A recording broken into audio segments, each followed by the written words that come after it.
Sa video na ito mga ka-dreamers, kaunjabas tayo. Mamimitas po tayo ng bayabas dito sa paligid ng ating Tent Mini Shelter. Ganito kayaman yung sakahan dito. Bayabas, paborito ng mga estudyante, lalong-lalo na nung elementary po tayo. Naranasan nyo po ba? Pag galing po tayo sa school, dumaan po tayo sa mga may sakahan para mamimitas ng bayabas. Ngayon, ito na! Isa! Ito pa! Yan, sariwang-sariwa. Hanap pa tayo mga ka-dreamers. Sakaling mapupuno natin daw. Ito yung pinagagawa natin noon, panahon ng ating kabataan during our elementary time. Relate ba kayo sa video na ito mga ka-dreamers? Wow! Ito ang laki! 2 piraso mga ka-dreamers. Isa! Yan magkatabi oh. Yan.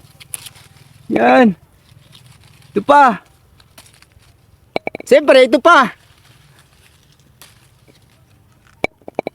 Bayabas. Mabitamin ang bayabas. Pangpatibay sa ngipin. Ayan. Ang init.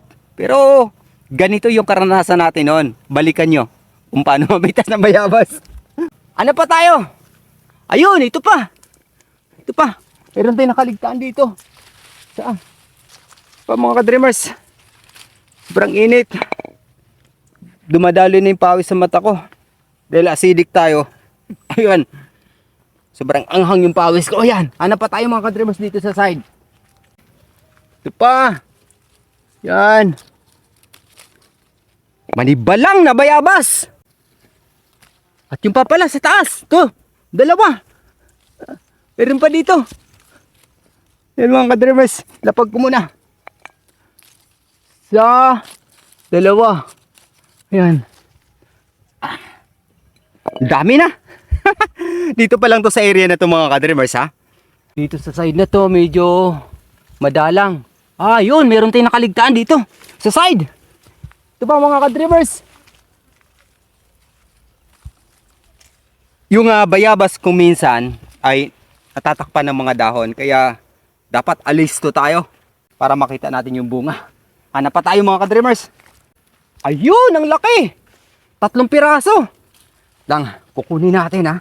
Dandahan lang. Ito mga ka-dreamers, 3 piraso. Yan, ang laki. Ipag muna natin to. Ito. Yan, ang laki oh. Sana yung isa nawala. Yun. Ito. Ayun pa sa taas. So 4 na piraso. Iyan ang mga ka-dreamers yung ating bayabas. Wala lang po tayong dalang asin kasi on the spot yung ating video. Pero okay na. Medyo maliit pa tong isa pero pwede na kasi yung kulay niya ay hinog na. Pero may nakaligtaan tayo, medyo malaki oh. Ito oh, mga ka-dreamers oh. Sabi ko nga, yung bayabas kuminsan natatakpan ng dahon. Ito. Native bayabas. Laki! Yan oh. So wala na dito sa puno na ito mga ka-dreamers. Meron tayong 3 area puno ng bayabas dito sa paligid ng ating kamote crops plantation. Pupuntahan natin yung yan, yung sa daanan na to. Let's go! Go! Kitang-kita kaagad mga ka-dreamers. Ito na. Ito na oh. 2. Yan na. Ito pa. Mukhang mapupuno natin to. Bayabas, yan. Hanap pa tayo. Ito sa hallway mga ka-dreamers. Kitang-kita oh, yan oh, 2. Yung bayabas, ito yung pangunahing pinagkaabala natin nung elementary tayo. Pati high school ha. Ito na rin. Pag nasa remote area tayo, karamihan. Pero pag sa mga syudad, wala pong ganito. Makikita lang natin to. Dito lang to, sa Mindanao, Zamboanga del Norte, mayaman sa mga prutas. Praise God. Pupunta pa tayo doon sa puno na yan. Yan mga ka-dreamers. Let's go. Sa area na to, medyo nahuli ito, linisin. Pero maghanap tayo, sakaling may bunga na rin siya. Yung puno ng bayabas na to mga ka-dreamers, nung sinimulan natin i-cultivate itong area na to, ay halos 2 roller pa lang. Pero ngayon, habang yumayabong yung ating kamote crops, ito, yung ating kamote crops plantation mga ka-dreamers, dito sa ilalim ng puno ng bayabas, ay sumabay na din yung mga bayabas natin. Praise God. Ito yung bunga ng ating pagsusumikap at pagpupunyagi na maipunla yung ating kamuti crops para sa ating prophetic dreams, visions. At itong mga puno ng mga bayabas na to ang nagiging saksi sa ating pagpupunyagi. Salamat po Kapitan Pedro Lihilihay sa iyong kagandang loob na paunlakan yung aking kahilingan na dito sa inyong lupain may punla itong kamuti crops upang may sakatuparan yung aking prophetic dreams, visions nang maibahagi sa pangkalahatan sa hinarap. God bless.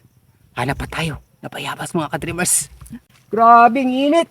Pero ito yung realidad nung ating kabataan kapag naghahanap tayo ng bayabas. Ito, grabe itong lamok na to sumusunod sa akin. Ito mga ka-dreamers, meron tayong nakita. Yan, on the spot, nag-iisa. Lapag ko muna to, medyo mataas. Lapag muna natin to Yan, sa area na to. Medyo mataas to. Pero ilang piraso ba to? Ingat lang para hindi mabali yung puno. Sana ba? Yun! Ito mga ka-dreamers. Yan. Medyo. Kahit pa paano may bunga to. Ito yung nakakaganda sa mga prutas mga ka-dreamers kapag nagpo-pruning po tayo, nililinis natin. Nagbibigay po talaga siya ng magandang bunga. Ayan. Hanap pa tayo. Ayun! Taas! 2! Kunin natin uli. Lapag muna natin to uli. Siyempre. Ito pa. Ito may kalakihan. Ayan mga ka-dreamers. Oops. Ingat. Ayan. Ito na mga ka-dreamers. Dadagdag na natin yung ating nakuha. At kung mapapansin ninyo, dito sa side na to, naririto na rin yung ating kadyos, pigeon seeds. Ito yung mabitamina din. Abangan nyo po yung paglago ng ating kadyos sa hinaharap. Yan. Grabe sumusunod sa akin yung insekto. Ninanamnan niya yung aking pawis. Ayan po mga ka-dreamers, kunin pa natin yung isa. Subukan na natin to. Yun. Ito. So, ito na mga ka-dreamers. Halos mapuno natin itong bowl. Yan. Laki nito. Ngayon dadali natin sa ating tent mini shelter. Saka natin tikman. Let's go. Medyo mainit na. Ayan mga ka-dreamers. Di po kalayuan sa ating tent mini shelter. Yung puno ng bayabas. Kaya praise God sa blessings. Grabe ang init mga ka-dreamers, nakasilong na rin tayo dito sa ating tent mini shelter. At yung aking pawis tumatagak talaga. Grabe. Salamat sa jacket, nakakatulong. At ngayon mga ka-dreamers, ito na yung ating na-harvest. Lapag natin dito. Ito na. Ang dami. Tuwang-tuwa tong mga pamangkin ko rito mamaya. Pag dating ko sa bahay, bibigay natin sa ating mga pamangkin at mga kakilala na naroon dumaraan sa bahay. Tikman natin. Hindi na natin hugasan to. Sarap mga ka-dreamers. Yan. Ganito ako kumakain ng bayabas para hindi maisama yung buto. Maiwasan yung failure of kidney kapag nakain natin yung buto dahil sa sobrang tigas, di po siya basta-basta natutunaw. Kaya ito lang, yung balat. Namnamin natin. Kaya kung baguhan ka pa sa aking YouTube channel, Dreams Visions TV, maaari niyo po akong tulungan sa pamamagitan ng inyong pag-follow at pag-subscribe. Hanggang sa muli, maraming salamat sa pakikinig at pag-subscribe. Papuri sa Diyos, sa ngalan ng Ama, ng Anak at ng Espiritu Santo. Amen. God bless! Ito